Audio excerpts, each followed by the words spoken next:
के अलावा एक थे।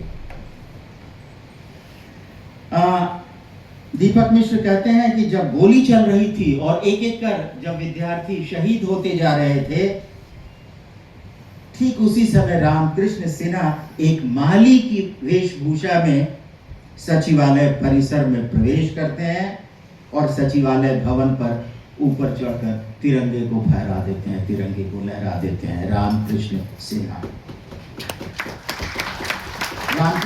उस समय पटना कॉलेज के विद्यार्थी थे, जहां कभी मैं भी विद्यार्थी रहा। मुझे गर्व है यह बताने में। 3rd ईयर के स्टूडेंट थे। दीपक मिश्र बताते हैं कि 1984 में रामकृष्ण सिन्हा की मृत्यु हुई।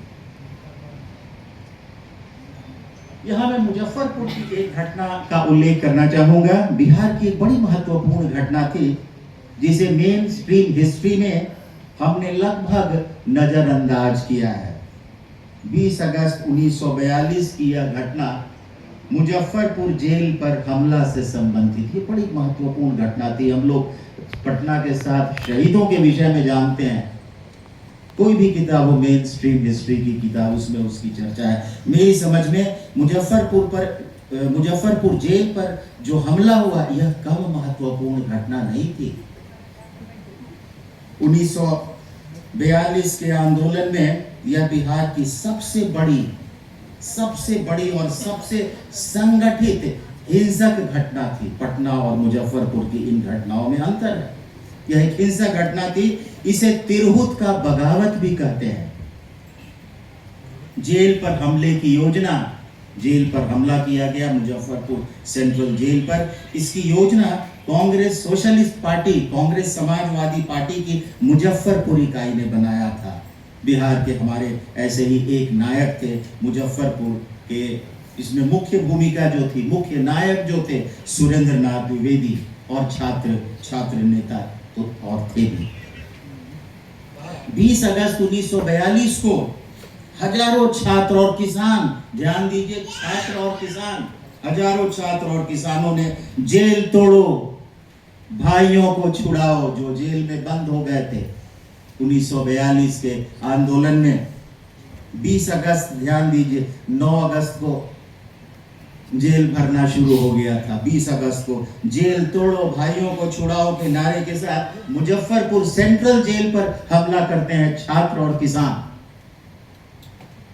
भीड़ का नेतृत्व लंगट सिंह कॉलेज के छात्रों ने किया। पुलिस ने पहले लाठीचार्ज किया और फिर फायरिंग हुई, जिसमें ऑफिशियल रिपोर्ट है 7, लेकिन ऐसे अन्य लोगों की रिपोर्ट जो है 20 लोग इस फायरिंग में मारे गए। तो भारत छोड़ो आंदोलन, यह घटना बड़ी महत्वपूर्ण थी। भारत छोड़ो आंदोलन एक जन आंदोलन का रूप तो ले ही चुका था। इस घटना के बाद भारत छोड़ो आंदोलन और अधिक उग्र हो गया और मुजफ्फरपुर जेल पर हमले की यह घटना बड़ी महत्वपूर्ण है। यह एक यूनिक घटना है। इस हमले को, मुजफ्फरपुर जेल पर जो हमला हुआ, इसको 1942 में बिहार की किसान छात्र एकता का प्रतीक माना जा सकता है। It's a unique thing. किसानों और छात्रों की एकता दिखी। किसान छात्र एकता, एक किसान और छात्र मिलकर हमला करते हैं। तो मैं कहना चाहूंगा कि पटना सचिवालय गोलीकांड और मुजफ्फरपुर जेल हमला, दोनों ही घटनाएं 1942 के भारत छोड़ो आंदोलन में बिहार की सबसे बड़ी शहादत की घटनाएं थी।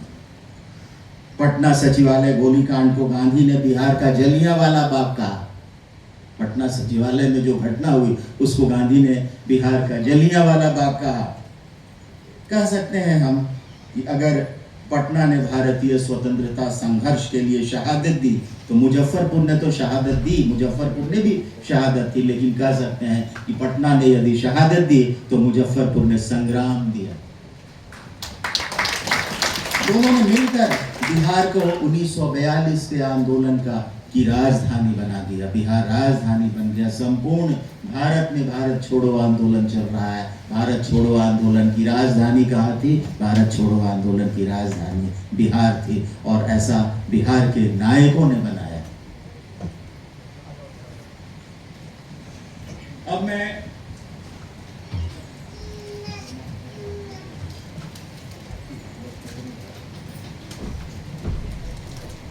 आज का दिन ऐसा है और जो टॉपिक है उसमें हर आदमी प्रसन्न है, उत्साह से भरा हुआ है, कुछ न कुछ कहना चाहता है। एक मैंने तो बेनीपुरी जी, रामवृक्ष बेनीपुरी डायरेक्टली इन्वॉल्व थे। फणीश्वर नाथ रेणु, रामधारी सिंह दिनकर डायरेक्टली भारत छोड़ो आंदोलन, और बेनीपुरी जी उसके पहले भी आंदोलन में। दिनकर की एक बात कहकर मैं अपनी बात को समाप्त करूंगा। 1942 में जब गांधी ने करो या मरो का नारा दिया, डू और डाई, तब दिनकर की कलम बिहार यूपी के युवाओं के लिए सबसे बड़ा हथियार बन गई। उनकी कविताओं को साइक्लो स्टाइल करके, हाथ से नकल करके गुप्त रूप से बांटा जाता था। उनकी एक कविता है जो बड़ी पर्चों में उसको लिखकर बांटा जाता था, सिंहासन खाली करो कि जनता आती है। जब यहाँ शहीदों को श्रद्धांजलि दी गई थी, पटना के साथ शहीदों को, तो इसी गीत के साथ श्रद्धांजलि दी गई थी। और यह गीत पर्चों पर लिखकर गांव-गांव में लोगों तक बांटा जाता था, सिंहासन खाली करो कि जनता आती है। पुलिस इसको पढ़ने पर भी गिरफ्तार कर लेती थी। फूट फूट कर रोता है भारत माँ का लाल। ऐसे कई उदाहरण हैं। बिहार राज्य अभिलेखागार में जो दस्तावेज हैं, डॉक्टर मोहम्मद फैसल अब्दुल्ला साहब बड़ा अच्छा काम कर रहे हैं। मैं तो इनके समय में पहली बार आ रहा हूँ। एक बड़ा अच्छा लगा कि बड़े अच्छे ऑर्गेनाइजर भी हैं और इनके बारे में मैं सुनता भी रहा हूँ कि बहुत अच्छा काम कर रहे हैं।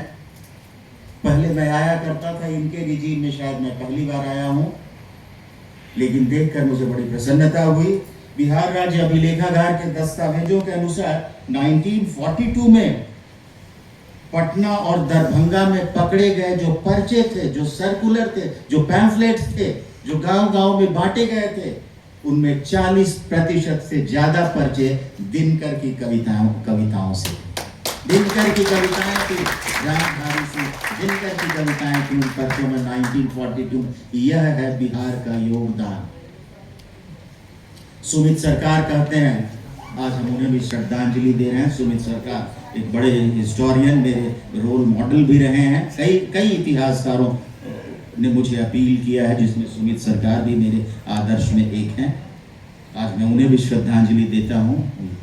सुमित सरकार ने कहा कि गांधी ने आंदोलन को दिशा दी, लेकिन दिनकर ने उसे आग दी।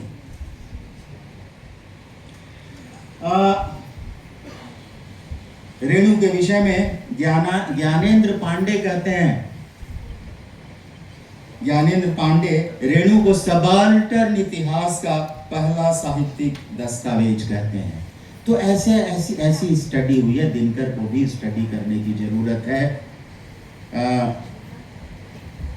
फणीश्वर नाथ रेणु को भी अध्ययन करने की जरूरत है। उनके साहित्य में इतिहास है, और यह इतिहास बिहार का क्या योगदान रहा स्वतंत्रता संघर्ष में, इस पर बहुत सारी जानकारी देता है। हम कह सकते हैं कि दिनकर ने कलम से आंदोलन को आग दी। दिनकर ने कलम से आंदोलन को आग दी। जेपी ने, जयप्रकाश नारायण ने संगठन दिया, ऐसा भी हम कह सकते हैं। और रेणु ने उस आग की राख को समेटकर उसे कहानी बना दिया। 1942 का आंदोलन रेणु के लिए एक आंदोलन नहीं था, वह उनकी साहित्यिक प्रयोगशाला थी। बहुत सी बातें हैं कहने के लिए। बड़ा अच्छा लग रहा है मुझे, इतने लोगों के साथ मैं अपने विचार शेयर कर सका। मंच पर मेरे गुरुवर भी हैं, मेरे अनुज हैं, बड़े विद्वान हैं। सामने विद्वान शिक्षकों को मैं देख रहा हूँ, कई लोगों को मैं देख रहा हूँ, कई परिचित चेहरे हैं, कई अपरिचित भी हैं। सब बड़े विद्वान शिक्षक, आप लोगों ने बहुत ध्यान से मुझे सुना है। के दत्त की बात से मैं समाप्त करूंगा अपनी बात को। के दत्त कहते हैं कि यदि गुजरात ने गांधी दिया तो बिहार ने गांधी को भारत दिया, बिहार ने गांधी को भारत दिया। बिहार के बिना भारतीय स्वतंत्रता आंदोलन का इतिहास अधूरा है। बिहार ने केवल खून नहीं दिया, उसने खून के साथ विचार भी दिए। इतिहास लेखन में एक नया ट्रेंड है, मैं शोधार्थियों के लिए कहना चाहूँगा। अब फोकस ऑल इंडिया से हटकर लोकल पर है, और लोकल मैं किसी आइडियोलॉजी की बात नहीं कर रहा हूँ, मैं विशुद्ध रूप से एकेडमिक बात कर रहा हूँ। आज आवश्यकता ऑल इंडिया से हटकर लोकल पर फोकस है, अखिल भारतीय से हटकर आज स्थानीय पर फोकस है। बिहार में स्वतंत्रता संघर्ष की भूमिका, स्वतंत्रता संघर्ष में बिहार के नायकों की भूमिका, ऐसे विषय का चयन कर एक बिहार राज्य अभिलेखागार निदेशालय ने बड़ा ही अच्छा काम किया है। मैं समझता हूँ यह कार्य आगे बढ़ता चले। आपको बहुत बहुत धन्यवाद।